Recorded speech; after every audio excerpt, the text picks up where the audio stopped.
So dentures is an interesting topic. Most people can name some person who they know who has a denture, and they got a denture when they were 30 years old, let's say.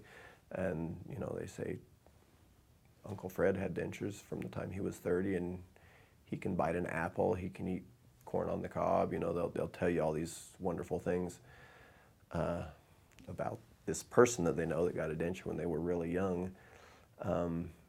And then you find reality where somebody gets further along in life and their teeth have 50, 60, 70 years worth of wear on them, and for some reason they're facing taking their teeth out and getting dentures made. And that person has a real hard time getting used to dentures. They've had their teeth for their entire life, and so it's just, it's real hard to get used to, versus so-and-so who had them done when they were 30. That's all they've ever known, and so they've adapted really well, and their life has just become adapted to dentures completely. So historically, dentures have been kind of a disappointing treatment for a lot of people because it's hard to get used to them. My grandpa wore dentures, and he said it was like trying to chew with a bag of marbles in your mouth. So there's a lot of things that we can do now that make dentures so different. One thing that people complain about with dentures is that the roof of their mouth is covered.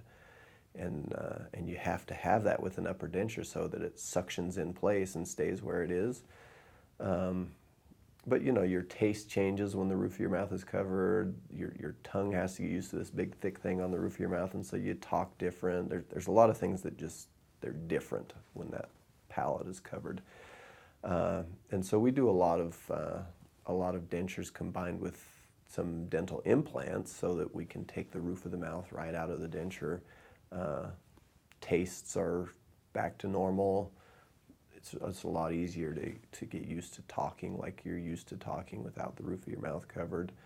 Bottom dentures are notorious for floating around. You know, I've met hundreds of patients through the years who wear a top denture and they do just fine with it, and their bottom one is just, they don't do fine with it. Nowadays with implants, we can put 2 or 4 dental implants to support a denture, and it totally changes that person's life. They can go from, gee, I feel like I'm trying to eat with a bag of marbles in my mouth, or I have to take it out every time I eat, or whatever, to, wow, it almost feels like I've got my teeth again.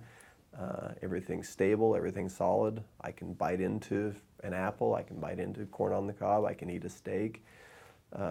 So, you know, dentures are something that when somebody gets to the point where they need or want a denture, they feel like they've got serious problems in their mouth. And they feel 100 times better afterwards. They're so grateful to get rid of their teeth, get rid of the disease that's going on, get rid of the bacteria that's getting into the rest of their body, and just be able to feel good again. They feel their energy levels rise, and so, you know, once again, I would hate to be a dentist trying to do dentures without the option of using implants to change that person's life.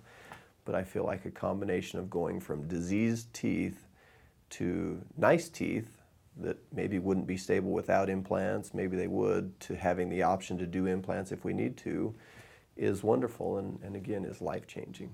To me, dentistry is nice because it's life-changing if we approach it in the right direction, and dentures can be a life-changing thing for our patients.